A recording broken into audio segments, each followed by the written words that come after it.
ഫൈനലിൽ തുടങ്ങുന്നതിന് മുന്നേ തന്നെ ഒരുപാട് പ്രഷർ പുറത്തുനിന്നുണ്ടായിരുന്നു. അതുമാത്രമല്ല നമ്മളെ കളീൻ്റെ കൂടെ തന്നെ ഒരുപാട് പ്രഷർ ഉണ്ടായിരുന്നു. നമ്മൾ സീസൺ ഐ ലീഗ് 4th ആയിട്ടാണ് ഫിനിഷ് ചെയ്തത്. നമ്മൾ ഫെഡറേഷൻ കപ്പ് ഫൈനലിൽ എത്തിയത് മാത്രമേ ഉള്ളൂ.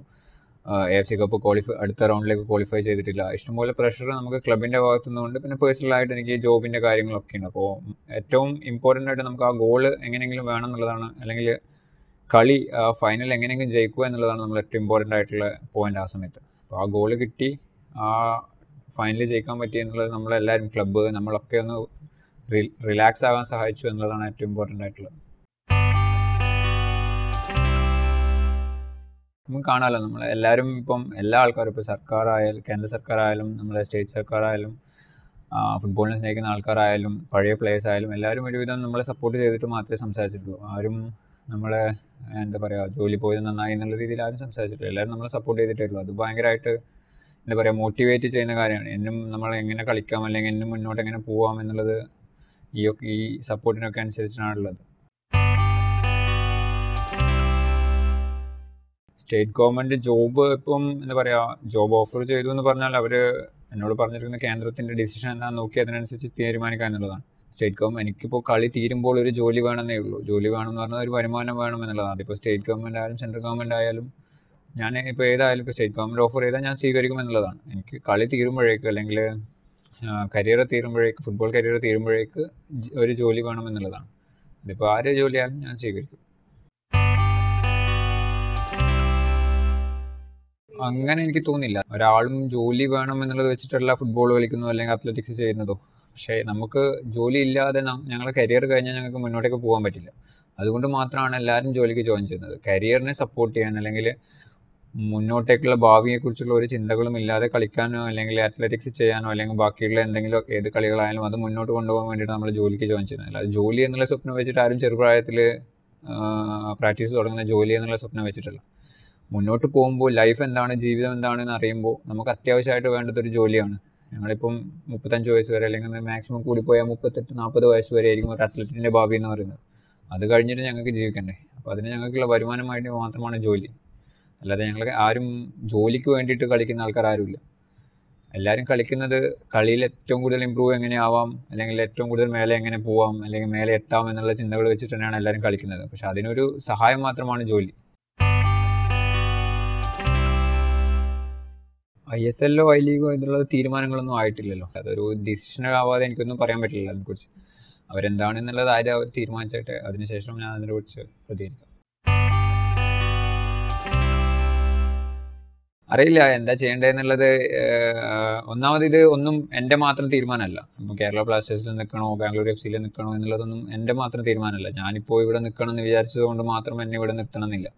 ആ ടീമിൻ്റെയും കൂടിയ കാര്യമാണ്. പിന്നെ എന്താ പറയുക പല കാര്യങ്ങൾ ഒരുമിച്ച് വന്നാൽ മാത്രമേ ഒരു ക്ലബ്ബിലേക്ക് നമുക്ക് ജോയിൻ ചെയ്യാൻ പറ്റൂ. അപ്പോൾ എല്ലാം ശരിയാണെങ്കിൽ മാത്രമേ ഇപ്പം ഞാനിവിടെ നിൽക്കണമെന്ന് ഞാൻ വിചാരിച്ചാൽ കൂടി ബാക്കിയുള്ള കാര്യങ്ങളൊക്കെ ശരിയാണെങ്കിൽ മാത്രമേ എനിക്ക് ഇവിടെ നിൽക്കാൻ പറ്റൂ. അതേമാതിരി തന്നെ ബാംഗ്ലൂർ FC അതൊരു എന്താ പറയുക ആലോചിച്ച് തീരുമാനം എടുക്കേണ്ട. കാരണം ഇവിടെ ഇപ്പോൾ എനിക്ക് ഇത് വിട്ടുപോകാൻ കേരള ബ്ലാസ്റ്റേഴ്സ് വിട്ടു പോകണമെന്ന് എനിക്ക് ആഗ്രഹമില്ല.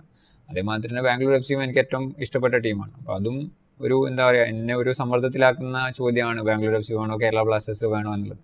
പക്ഷെ എന്തുകൊണ്ടും ഒരു ചെറിയ ലെവലാണെങ്കിൽ കൂടി കേരള ബ്ലാസ്റ്റേഴ്സ് എന്തുകൊണ്ടും മുന്നിൽ നിൽക്കുന്നതാണ്. അതിൽ എൻ്റെ നാടാണ്, എൻ്റെ നാട്ടുകാരാണ്. കേരള ബ്ലാസ്റ്റേഴ്സ് എന്തുകൊണ്ടും കുറച്ച് മുന്നിൽ നിൽക്കുന്നതാണ്. അപ്പോൾ അടുത്ത കൊല്ലം ആദ്യം എന്താണ് ലീഗ്, എന്താണ് കാര്യങ്ങൾ, എങ്ങനെയാണ് ബാംഗ്ലൂർ FC വരുന്നുണ്ടോ എന്നുള്ളതൊക്കെ അറിയണം ആദ്യം. അതിനൊക്കെ ശേഷം മാത്രമേ അതിൻ്റെ തീരുമാനങ്ങളാവും. അവർ പറയുന്നത് പ്രാധാന്യം കുറയില്ല. ഇപ്പം ഐ ലീഗും ISL ഒരുമാതിരി ഒരേ ലെവലിൽ കൊണ്ടുപോകാം എന്നുള്ളതാണ് അവർ പറയുന്നത്. നമുക്കിപ്പോൾ അതിപ്പോൾ കളിച്ച് നോക്കിയാൽ മാത്രമേ അറിയാൻ പറ്റും. ഇപ്പോൾ ഐ ലീഗിൻ്റെ പ്രാധാന്യം എന്ന് പറയുമ്പോൾ ഇപ്പം ISL വെച്ച് നോക്കുമ്പോൾ നമ്മൾ ഫുട്ബോൾ അറിയുന്ന ആൾക്ക് മാത്രമേ ഐ ലീഗിൻ്റെ ഗുണങ്ങളും ഐ ലീഗിൻ്റെ കാര്യങ്ങളും അറിയൂ. ബാക്കി അറിയുന്ന ആൾക്കാരൊക്കെ ISL കുറിച്ച് മാത്രമേ ആൾക്കാർ കാണുന്നു. ഇപ്പോൾ ഐ ലീഗ് ഇവിടെ നടന്നപ്പോൾ തന്നെ ISL കേരളത്തിൽ നടന്നപ്പോൾ തന്നെ ISL കാണാൻ വന്ന ആൾക്കാരൊന്നും ഐ ലീഗ് കാണാൻ വന്നിട്ടില്ല. അപ്പോൾ ഐ ലീഗിനെ കുറിച്ച് ഇപ്പോൾ തന്നെ ആൾക്കാർക്ക് വേണ്ടത്ര ധാരണയില്ല എന്നുള്ളതാണ്. ഇപ്പോൾ അത് മുന്നോട്ട് പോകുമ്പോഴെങ്ങനെയാണ് എന്നുള്ളത് അപ്പോൾ നമുക്ക് കണ്ടറിഞ്ഞേ പറ്റും. എനിക്ക് രണ്ടും ഇപ്പോൾ കളിയുടെ കാര്യത്തിൽ എനിക്ക് രണ്ടും ഏകദേശം ഒരുമാതിരിയാണ് തോന്നുന്നത്. പക്ഷേ വേറൊരു വ്യത്യാസം തോന്നിയത് ISL കൂടുതൽ ആൾക്കാർ അറിഞ്ഞു. അതായത് ഒരുവിധം എല്ലാ ലോക്കൽ ചാനൽസിനും ടെലികാസ്റ്റ് ഉണ്ട്. ഐ ലീഗ് അത്ര ടെലികാസ്റ്റോ കാര്യങ്ങളോ ഇല്ല. ഐ ലീഗിന് അത്ര പബ്ലിസിറ്റി ഇല്ല എന്നുള്ളത് മാത്രമാണ്. ISL അത്രമാത്രം പബ്ലിസിറ്റി ഉണ്ട് എന്നുള്ളതാണ് രണ്ടും തമ്മിലുള്ള വ്യത്യാസം. കളിയുടെ കാര്യത്തിൽ എനിക്ക് വലിയ വ്യത്യാസമല്ല, ബാംഗ്ലൂർ FC-യും ബാക്കി ഇവിടെയുള്ള കളികളുടെ കാര്യത്തിലൊന്നും വലിയ വ്യത്യാസം തോന്നിയിട്ടില്ല. ഈ ഒരു പബ്ലിസിറ്റിയുടെ കാര്യത്തിൽ മാത്രമേ വ്യത്യാസമുള്ളൂ. ഇല്ല, ഇതൊരു ടീം ഗെയിമാണ്, ലോങ് സീസൺ ആണ്. അപ്പോൾ ആ ലോങ് സീസൺ ആരാണ് കണ്ടിന്യൂസ് ആയിട്ട് ഫോമിൽ നിൽക്കുന്നത് അവരാണ് ചാമ്പ്യൻസ് ആകുന്നത്. കഴിഞ്ഞ 2 കൊല്ലം 3 കൊല്ലമായിട്ട് ബാംഗ്ലൂർ FC, മോഹൻ ബഗാൻ ഇങ്ങനെ മാറി മാറി വന്നുകൊണ്ടിരിക്കുകയാണ്. ഈ ഒരു മാറ്റം എന്തുകൊണ്ട് നല്ലതാണ് എന്നുള്ളതാണ് എൻ്റെ അഭിപ്രായം. അവർ ജയിച്ചത് നല്ലതാണ് എന്നുള്ളത്. കാരണം ഇപ്പോൾ നോർത്ത് ഈസ്റ്റിൽ അവർ ജയിച്ചതുകൊണ്ട് ഫുട്ബോളിന് ഭയങ്കരമായിട്ട്, മുന്നേ അവിടെ ഭയങ്കരമായിട്ട് ആവേശവും കാര്യങ്ങളും ഉള്ളതാണ്. ഇപ്പോൾ അതൊന്നുകൂടി ഇമ്പ്രൂവ് ആകാൻ സാധിച്ചു എന്നതാണ്. ഇങ്ങനെ ഓരോ പ്രാവശ്യം വേറെ ആൾ ജയിക്കണം എന്നല്ല പറയുന്നത്, നമ്മളും കളിക്കുന്നതൊക്കെ ജയിക്കാൻ വേണ്ടിയിട്ട് തന്നെയാണ്. പക്ഷേ ഇങ്ങനെ മാറി മാറി വരുന്നത് ഇന്ത്യൻ ഫുട്ബോളിന് ഗുണം ചെയ്യുന്നുള്ളതാണ്. ആൾക്കാർ അറിയും ഓരോ ഇപ്പം ഇവർ ജയിച്ചു, ഇപ്പോൾ ഈ നാട്ടിലെ ആൾക്കാരൊക്കെ ഫുട്ബോളിൻ്റെ പുറകെ, ഇപ്പം വേറെ ആൾക്കാർ ജയിക്കുന്നതിനാൽ ചിലപ്പോൾ അവരൊക്കെ ഇതിനായിരിക്കും ശ്രദ്ധ കൊടുക്കുക. അങ്ങനെ മാറി മാറി വരുന്നത് നല്ലതാണ്. പക്ഷേ ടീമുകൾ കളിക്കണം, നല്ലപോലെ കളിക്കണം, നല്ല ടൂർണമെൻറ്റുകൾ ഉണ്ടാകണം എന്നുള്ളതാണ് മെയിനായിട്ടുള്ള കാര്യം. ഇപ്പോൾ ഇന്ത്യക്കാരിൽ എല്ലാവരും ആഗ്രഹം ഇന്ത്യ വേൾഡ് കപ്പ് കളിക്കണം എന്നുള്ളതാണല്ലോ. അതേപോലെ ഒരു പ്ലെയർ എന്ന നിലയിലും ഇപ്പോഴത്തെ സ്വപ്നം ഇന്ത്യ കളിക്കുക എന്നുള്ളതാണ്. അതിന് വേണ്ടിയിട്ടാണ് ഇപ്പോഴത്തെ എല്ലാ പരിശ്രമം. ഇപ്പോൾ ഇന്ത്യ 100-ലെത്തി, റാങ്കിങ് 100-ലെത്തി, ഇനിയിപ്പോൾ ഇന്നും മേലോട്ടേക്ക് പോകണം, താഴോട്ടേക്ക് വരാൻ പാടില്ല. അപ്പോൾ അതിനുവേണ്ടി ഞങ്ങളിപ്പോൾ പരിശ്രമിച്ചേ പറ്റൂ. ഇനിയിപ്പോൾ വേൾഡ് കപ്പ് ക്വാളിഫയിങ്ങും ഫ്രണ്ട്ലി മാച്ചസൊക്കെ ഇഷ്ടംപോലെ വരുന്നുണ്ട്. അപ്പോൾ അതൊക്കെ ജയിക്കുക, അതൊക്കെ എന്താ പറയുക, നല്ല മാർജിനിൽ ജയിക്കുക, നല്ല കളി കളിക്കുക എന്നുള്ളതാണ്. ഈ റാങ്കിങ്ങിനെ ഞങ്ങൾ എന്താ പറയുക, ഈ 100-ലെത്തിയത് അത് ഞങ്ങൾ അർഹിച്ചതാണ് എന്നുള്ളത് കാണിച്ചു കൊടുക്കുക എന്നുള്ളതാണ്. ഇപ്പം എൻ്റെ ജീവിതത്തിൽ നിലവാരം, ഇപ്പോൾ നമ്മൾ സ്പോർട്സിൻ്റെ കാര്യത്തിൽ പറയുകയാണെങ്കിൽ എന്ത് ചെറിയ കാര്യങ്ങളും ഇപ്പോൾ ആൾക്കാരിലേക്ക് എത്തുകയാണ്. അങ്ങനെ ഒരു കാര്യങ്ങളും എന്താ പറയുക, പണ്ടൊക്കെ ആണെങ്കിൽ പത്രം വായിക്കണം അല്ലെങ്കിൽ TV കാണണം എന്നുള്ളത്, ഇപ്പോൾ ഒരു ചെറിയ കാര്യങ്ങൾ പോലും ആൾക്കാരിലേക്ക് എത്താൻ സോഷ്യൽ മീഡിയകൾ സഹായിക്കാൻ, അത് ഏറ്റവും വലിയ ഇമ്പ്രൂവ്മെൻ്റ് അല്ലേ. ഇപ്പോൾ നമ്മൾ ഫുട്ബോൾ തന്നെ ഇപ്പോൾ ISL ആണെങ്കിലും I-League ആണെങ്കിലും ഫെഡറേഷൻ കപ്പ് ആണെങ്കിലും ഇപ്പം ബാക്കി കളിക്കുന്ന കളികളാണെങ്കിലും പത്രത്തിൽ വരുന്നതോ TV-യിൽ വരുന്നതിനേക്കാളും കൂടുതൽ ഈ സോഷ്യൽ മീഡിയയിൽ ആൾക്കാർ കാണുന്നുണ്ട്, അവർ ശ്രദ്ധിക്കുന്നുണ്ട്. അത് ആൾക്കാരിൽ ഈ കളികളും കാര്യങ്ങളും അറിയാനും അതിനെ പ്രോത്സാഹിപ്പിക്കാനും ഒക്കെ സഹായിക്കുന്നതല്ലേ. അത് ഏറ്റവും ഇമ്പോർട്ടൻ്റ് ആയിട്ടുള്ള കാര്യമാണ്, സോഷ്യൽ നെറ്റ്വർക്കും സ്പോർട്സും കാര്യങ്ങളൊക്കെ. അനുസുമായിട്ട് ഞാൻ അണ്ടർ-21 മുതൽ ഒരുമിച്ച് കളിക്കുന്നതാണ്. അണ്ടർ-21 കളിച്ചതിന് ശേഷം പിന്നെ ഞങ്ങൾ ഒരുമിച്ച് കളിച്ചിട്ടില്ല എന്നുള്ളത് മാത്രമാണ്. എതിരെ കളിച്ചിട്ടുണ്ട് 2-3 പ്രാവശ്യം, പൂനെയിലും മറ്റുമായിട്ടുള്ള, ഇപ്പം മോഹൻ ബഗാനെതിരെയും. അന്ന് തൊട്ടേയുള്ള ഫ്രണ്ട്ഷിപ്പാണ്. അനസ് മാത്രമല്ല, ഒരുവിധം കളിക്കുന്ന എല്ലാ ആൾക്കാരുമായിട്ടും നല്ല ബന്ധം തന്നെയാണ്. വിളിക്കും, എല്ലാ ദിവസവും ഇല്ലെങ്കിലും വിളിക്കുന്നില്ലെങ്കിലും മെസ്സേജ് അയക്കും. നല്ല കോണ്ടാക്റ്റാണ് എല്ലാവരുമായിട്ട്. യാത്രകളൊന്നും സാധാരണ ഇപ്പം നടക്കാറില്ല. പിന്നെ FB-യിലും ഇൻസ്റ്റഗ്രാമിലൊക്കെ ഫോട്ടോസ് ഇടുന്നതൊക്കെ പണ്ടെടുക്കുന്ന ഫോട്ടോസൊക്കെ ഇപ്പം ആണ് എന്നുള്ള രീതിയിലൊക്കെയാണ് ഫോട്ടോസ് ഇടുന്നതും കാര്യങ്ങളൊക്കെ. പിന്നെ കിട്ടുന്ന ലീവ് എന്ന് പറഞ്ഞാൽ ഈ ഞങ്ങളെ ഷെഡ്യൂളിൻ്റെ നടുവിൽ ചിലപ്പോൾ 1-2 ദിവസത്തെ ഗ്യാപ്പ് കിട്ടുമ്പോൾ നമുക്ക് അവിടെ റെസ്റ്റ് എടുക്കാൻ തരുന്ന സമയം വന്നിട്ടുണ്ട്. ആ സമയത്ത് ഇതേപോലെയുള്ള അടുത്തുള്ള സ്ഥലങ്ങളിൽ പോവും, ഫോട്ടോ എടുക്കും, വരും. അതൊക്കെ അല്ലാതെ പ്ലാൻ ചെയ്ത യാത്രകളോ അല്ലെങ്കിൽ ഇഷ്ടപ്പെടുന്ന മുന്നോട്ട് കുറേ യാത്രകൾ ചെയ്യണമെന്ന് ആഗ്രഹമുണ്ട്. അതൊന്നും അങ്ങനെ സാധിക്കാറില്ല. എപ്പോഴെങ്കിലും 1-2 ദിവസം കിട്ടുമ്പോൾ അടുത്തുള്ള സ്ഥലങ്ങളിൽ പോയി വരും എന്നുള്ളത് മാത്രം. ഒന്നാമത് അണ്ടർ-17 വേൾഡ് കപ്പ് വരുന്നത് തന്നെ ഇന്ത്യ ഫുട്ബോളിന് ഭയങ്കരമായിട്ട് ഇമ്പ്രൂവ് ചെയ്യും എന്നുള്ളതാണ്. സ്റ്റേഡിയങ്ങൾ നന്നാവും, ആൾക്കാർ കളി കാണാൻ വരും. വേൾഡ് കപ്പാണ് വരുന്നത്, സാധാരണ ഒരു ടൂർണമെൻ്റ് അല്ല. അപ്പോൾ ആൾക്കാർ കളി കാണാൻ വരും, ജനങ്ങളിലേക്ക് എത്തും. ഫുട്ബോളിന് നല്ല ഇമ്പ്രൂവ്മെൻ്റ് ആകുമെന്നാണ് വിചാരിക്കുന്നത്. ഈ അണ്ടർ-17 കഴിയുന്നത് കൂടി ഈ ഒരു ലെവലിൽ കൂടെ മാറും എന്നുള്ളതാണ് ഞാൻ പ്രതീക്ഷിക്കുന്നത്. കൊച്ചി വേദിയാണെന്ന് പറഞ്ഞാൽ അറിയാം, ഇവിടുത്തെ ആൾക്കാർക്ക് ഫുട്ബോൾ എന്താണ് എന്നുള്ളത് എല്ലാവർക്കും അറിയാം. അപ്പോൾ കാണികൾ കളി കാണാൻ വരും. നമ്മുടെ നാട്ടിൽ കുറച്ചും കൂടി എന്താ പറയുക, ഇൻഫ്രാസ്ട്രക്ചർ ഇമ്പ്രൂവ് ആവും എന്നൊക്കെയാണ് ഞാൻ വിചാരിക്കുന്നത് അണ്ടർ-17 വേൾഡ് കപ്പിനെ കുറിച്ച്.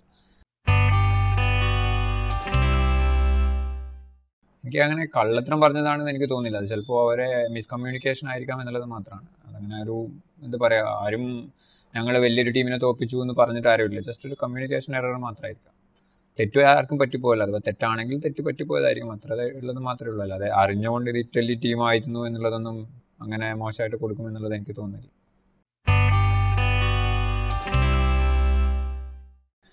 ഏറ്റവും ഇമ്പോർട്ടൻ്റ് ആയിട്ടുള്ള മാച്ചുകളാണ് കിർഗിസ്ഥാനും നേപ്പാളും ഒക്കെ. എങ്ങനെയെങ്കിലും ഞങ്ങൾ നല്ലോണം കളിച്ചാൽ മാത്രമേ ഞങ്ങൾക്ക് ജയിക്കാൻ പറ്റൂ. അതിനുള്ള ക്യാമ്പ് ഓൾറെഡി സ്റ്റാർട്ട് ചെയ്തു. ഞങ്ങളിപ്പം AFC കപ്പ് മാച്ച് ഉള്ളത് കൊണ്ട് ഞങ്ങൾ ഡിലേ ആവുന്നതാണ്. അപ്പോൾ അത് കഴിഞ്ഞാൽ ഞങ്ങളെല്ലാവരും അതിന് ജോയിൻ ചെയ്യും. അതിനുശേഷം 6-ാം തീയതി ഒരു കളി, 13-ാം തീയതി ഒരു കളി, അത് ബോംബെയിലും ബാംഗ്ലൂരും ആയിട്ട്. ആ കളികൾ എങ്ങനെയെങ്കിലും ജയിക്കണം, ക്വാളിഫിക്കേഷന് കുറച്ചും കൂടി അടുത്തെത്തണം എന്നുള്ളതാണ്. എല്ലാവരും ഇപ്പോൾ അതിനാണ് ശ്രമിച്ചുകൊണ്ടിരിക്കുന്നത്. ഏറ്റവും ഇമ്പോർട്ടൻ്റ് ആയിട്ടുള്ള പോയിന്റും അതാണ്. ആ മാച്ചിലെ 3 പോയിൻ്റാണ്.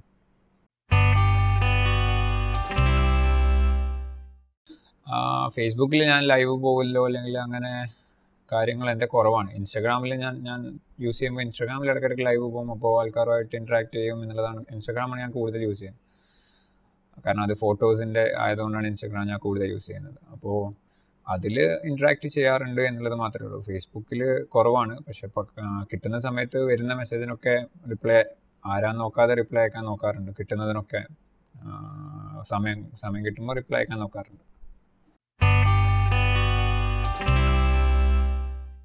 കുഴപ്പമില്ല. ഫാമിലി ലൈഫ് എന്താ പറയുക, ഈ തിരക്കിൻ്റെ നടുവിൽ വീട്ടിൽ പോകാനോ അച്ഛനമ്മനെ ആരെയും കാണാനുള്ള സമയമോ കാര്യങ്ങളൊക്കെ കിട്ടാറില്ല. ഇനിയിപ്പം ഓഫ് ആകുമ്പോൾ ഈ ഒരു മാസം കൂടി കഴിഞ്ഞാൽ കുറച്ച് ഓഫ് കിട്ടുമെന്നുള്ളതാണ്. അപ്പോൾ കുറച്ച് വീട്ടിൽ നിൽക്കണം എന്നുള്ളതാണ്. വീട്ടിൽ നിൽക്കണം, കുറച്ച് യാത്ര ചെയ്യണം, ഇതൊക്കെയാണ് ഇപ്പോഴത്തെ പ്ലാൻ. ഈ ഓഫ് സീസൺ ആകുമ്പോൾ 13-ാം തീയതിയുള്ള മാച്ച് കഴിഞ്ഞ്, ഇന്ത്യൻ മാച്ച് കഴിഞ്ഞതിന് ശേഷമുള്ള കാര്യങ്ങളാണ്.